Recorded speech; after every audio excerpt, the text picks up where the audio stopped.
Mga suruyan, karon dalhon ko kamo sa lungsod nga naila isip Light of the North, ang lungsod sa Liloan. Ako si Matt, dinilan sa atong programa nga para gyud natong mga lagan nga ganahan og gilig kayo mag suroy-suroy. Liloan, ang ka nga pasidunggan. Liloan, kaanya po dilihitogan. Pagpangga o pagmahal sa katawhan. Liloan, pasidunggan ka. Welcome to Liloan. This is a place, the home of the Parola.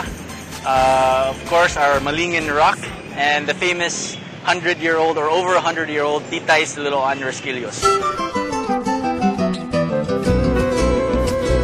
19 ka kilometros gikan sa syudad sa Sugbo, mabot na nimo ang lungsod sa Liloan. Apanon saan man ato pag-adto sa lungsod nga gitawag og Light of the North. Simple lang mga suryan, ang lungsod sa Liloan 30 minutos lang ang biyahe gikan sa sentro sa Sugbo. Alang sa ganahan mo commute, naggadayang mode of transportation ang pwede kayo ninyo masakyan.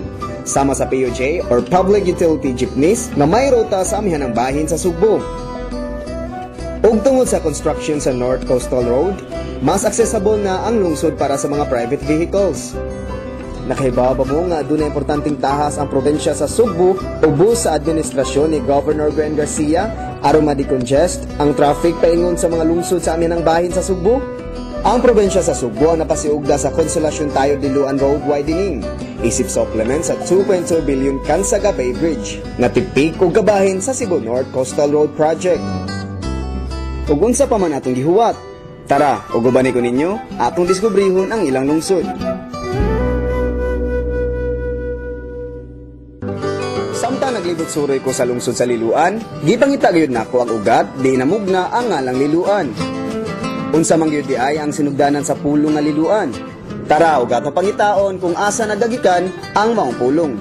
Samtang naglibot suroy ako sa lungsod, nakakita ko aning inviting kayo nga bay. Mao kini ang Silot Bay, the most enchanting part of Liloan's existence as a town.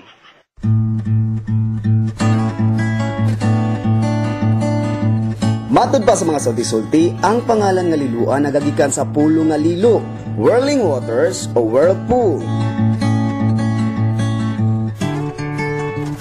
As the legend goes, kaniadto daw adunay magtiayon kan sang kaminyoon gibabagan sa mga ginikanan. Kay supak man ang mga ginikanan, nilaya sa mga magtiayon sakay sa usa ka bangka. Samtang naglawig sila, kalit nga mi bagyo. Misulod sila sa usa ka channel. Ug didto naghimo sila kapuy-an sa tampi. Ilang nabantayan ang kaabunda sa mga isda sa maong lugar. Ang ilang mga kuha nga isda ilang gibaligya sa mga silingan. Gipangutana sila kung asa nila gikuha ang maong isda. Mitubag sila sa may lilo. By the lilo. Gipangutana usab sila asa sila nagpuyo. Pareho lang ang ilang gitubag sa may Liloan. Sukad adto ang lungsod gitawag na hangtod karon og Liloan.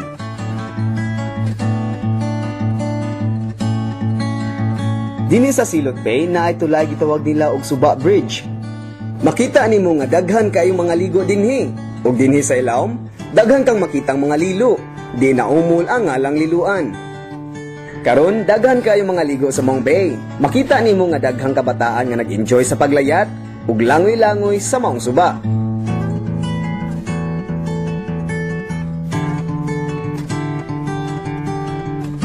Ang lungsod sa Liloan aduna lang may pipila ka mga lumulupyo kaniadto. Apan karon, sa nanglabay na nga panahon, libuan na ka mga tawo ang namuyo na dinhi. Well, our town, I guess, we have over 110,000 people actually in Liloan. We have 14 barangays, one of the smallest in terms of numbers of barangays in the entire province of Cebu. Dili gyud ikahibulong nga matag lungsod aduna unique kayo nga landmark. Tara og duawon ta ang century-old lighthouse dinhi sa Liloan.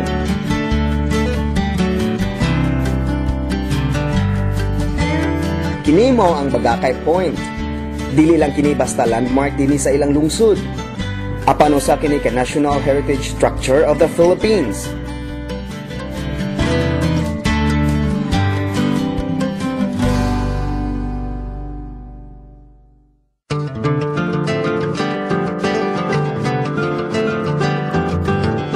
Gawa sa lighthouse, pipila lang ka metros adunay bantayan sa hari. daplin kayo kini sa dagat. Makita nimo ang Mactan Channel.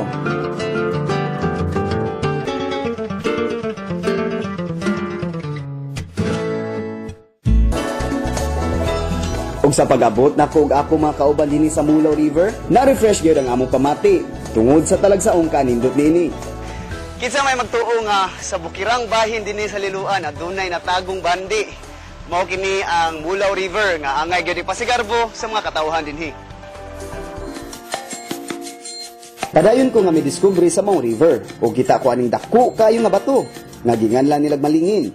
Ug aduna pay laing dako kayo nga bato nga daw murag barko ang forma.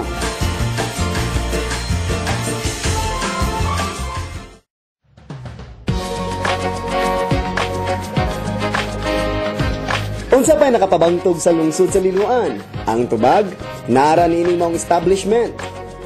Kung mobiyahe mo og norte ayo si Piata paghapit ang titays dinhi sa Liloan ug tilawi ang ilang lamian kayo nga delicacy ang Rosquillos.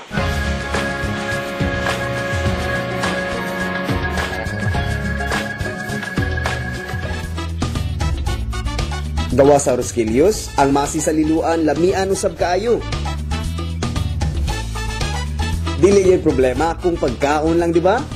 Nga risad sa ato ang koan, munisipyo sa atong plaza, every weekend natay murag mahugog farmers market wherein ang ato ang mga local vendors mamaligya sa tawangan sa munisipyo, anything from fresh fruits to kana fresh fish, the fresh catches of the day, even to freshly baked or roasted lechon.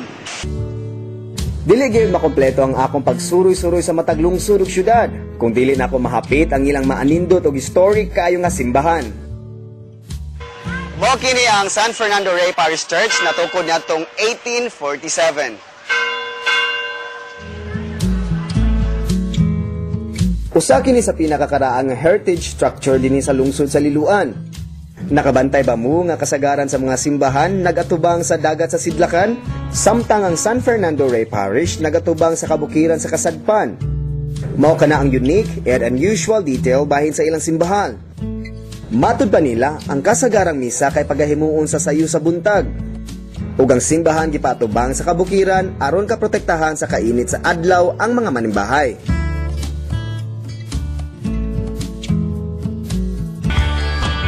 Sulit yung kaya mo pag-anhi diri sa Liloan kay daghang kag activities nga pwede nyo enjoy. Para ring zipline.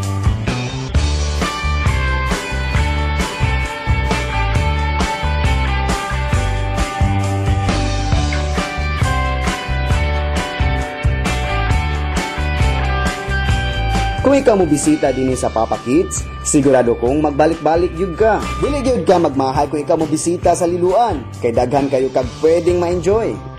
Pili lang ka o mas nindot kung suwayan nimo tanan. Diba? Daghan kayong kalingawan ang Liloan. Dili lang ka na mao, kay ang lungsod sa Liloan adunay festival, ang Rosquillos Festival. Nga sigurado usab ko nga kung makabati sa tukar sa ilang festival jingle pa lang, makasayaw na gayud ka. Rosquillos sa Liloan, magpudya ka kitang tanan. Isa ulog ang kadasik sa kapistahan. Rosquillos, Rosquillos sa Liloan. Maukini ang labing inaham sa katawhan. I'd like to invite the tourists of Cebu and the tourists all over the world to come visit my lovely and beautiful municipality of Liloan. We'll welcome you with open arms and warm hearts. Abante, Liloan!